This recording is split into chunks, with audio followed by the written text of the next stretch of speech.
बागेश्वर बाबा ने बताया कि दिवाली के अगले दिन ये काम जरूर करना, आपके ऊपर लक्ष्मी की कृपा सदा बनी रहेगी। ये काम आपको शाम 7 बजे से रात्रि 12 बजे के बीच करना चाहिए।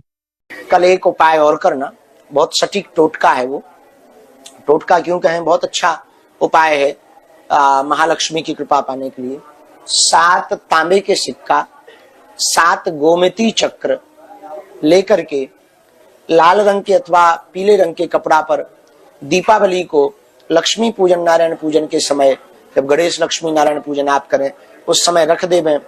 ओम महालक्ष्मी च विद्महे विष्णु पत्नी च धीमहि तन्नो लक्ष्मी प्रचोदयात्, यह मंत्र बोलते हुए 7 पर श्री का, इंगुर नहीं, श्री, जो श्री होती है शुद्ध जो है वो हल्दी से बनाई जाती है, उस श्री को चुटकी में ले लेकर के 7 तांबे के सिक्के पर यदि कोई तिलक करे, ओम महालक्ष्मी च विद्महे विष्णु पत्नी च धीमहि तन्नो लक्ष्मी प्रचोदयात्, यह मंत्र बोलते हुए ओम त्रिपुर सुंदरी देव्यै नमः, ओम महालक्ष्म्यै नमः, यह मंत्र बोलते हुए यदि कोई साधक यह उपाय करे, इसके बाद में यह 7 तांबे के सिक्के और 7 गोमती चक्र लेकर के पूजा स्थान से उठा करके जहां धन अथवा आप वही खाता रखते हो वहां पर स्थापित कर दो, धूप दीप दिखा दो, बंदन कर दो, प्रार्थना कर दो। इतने में ही आपके ऊपर भगवती माँ महालक्ष्मी की खूब अनुकंपा हो जाएगी।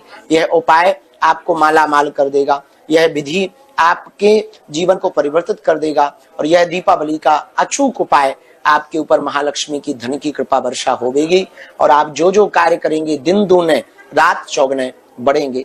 इस उपाय को आप रात्रि में सायं 7 बजे से 12 बजे के बीच में करना है और यह जब उपाय करवे तो महालक्ष्मी माता नारायण भगवान के साथ में उनका अर्चन पूजन बंधन करवे, नारायण भगवान के साथ में गणेश भगवान का भी पूजन बंधन करें।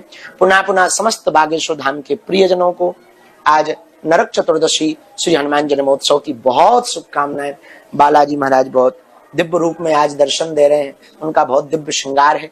हम कल दिल्ली में थे और दिल्ली से रात भर चल करके प्रातः काल ही बागेश्वर धाम पहुंचे हैं। अब यहीं पर हैं, अभी 27 तारीख तक बागेश्वर धाम पर ही रहेंगे।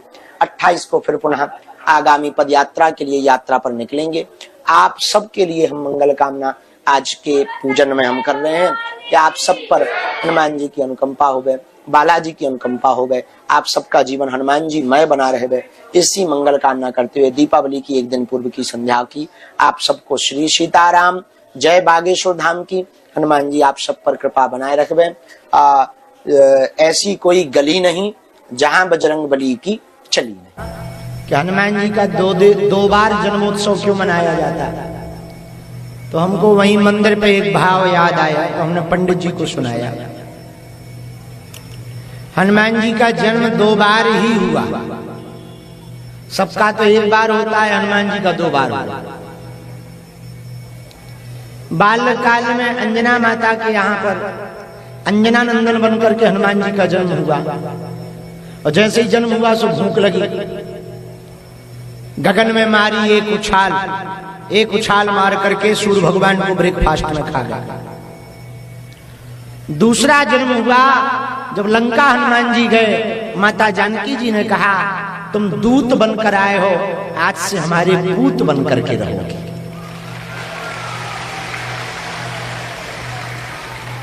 और हनुमान जी ने जैसे ही इतना सुना तुरंत हनुमान जी को भूख लग आई, तो वह माता जानकी जी से बोले माँ लाग देख सुंदर फल रूखा, ये फलों को देख करके हमें माता हमें भूखा लगी, भूख नहीं भूखा।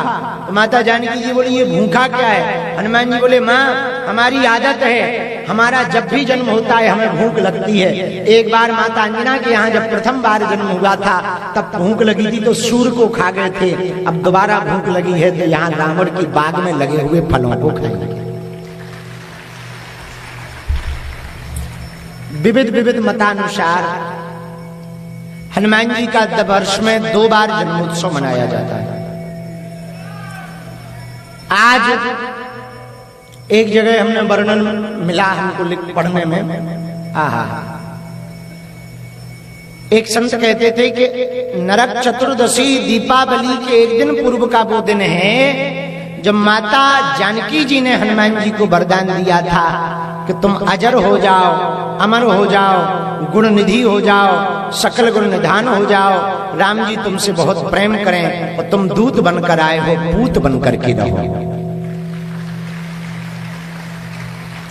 इसलिए दीपावली के एक दिन पूर्व में हनुमान जी का जन्मोत्सव मनाया जाता है। और आप भाग्यशाली हो कि हनुमान जी का जन्मोत्सव आज है और आप लोग यहां हो। इससे बड़ा सौभाग्य आपका कुछ हो नहीं सकता है। भगवान बुलाते हैं तभी आते हो। ये बालाजी की कृपा है कि उन्होंने तुम्हें बुलाया है और आप आ गए। दुनिया में करोड़ों लोग हैं, सब नहीं आ पाते। आता कौन है? बोले जिसे बालाजी बुलाते हैं वही आ पाता। दूसरी बात सुनो, सबको भक्ति का रस भी नहीं मिलता। हमारे गांव में बहुत विचित्र कहावत है, पर कह देनी चाहिए। हमारे गांव में कहावत है कि सभी कुत्ता कुतियां प्रयागराज जाने लगेंगे तो पत्तल कौन चाटेगा? प्रयागराज समझते हो? बोले सभी यदि वहां जाने लगे तो पत्तल दोनों कौन चाटेगा? बात बिल्कुल सही है। सभी लोग भक्ति करने लगे तो नरक की तो दुकान ही बंद हो जाएगी। तो कुछ उस दुकान के लिए भी तो चाहिए। जो भक्ति का, संतों का, महंतों का, भक्तों का, धाम का, हनुमान जी का नाम बदनाम कर रहे, उल्टा सीधा बोल रहे, समझ जाना जो दूसरी दुकान वाले। तो उनसे द्वेष भी नहीं रखना, उनसे तुम ईर्ष्या भी मत रखना और उन पर गुस्सा भी मत होना।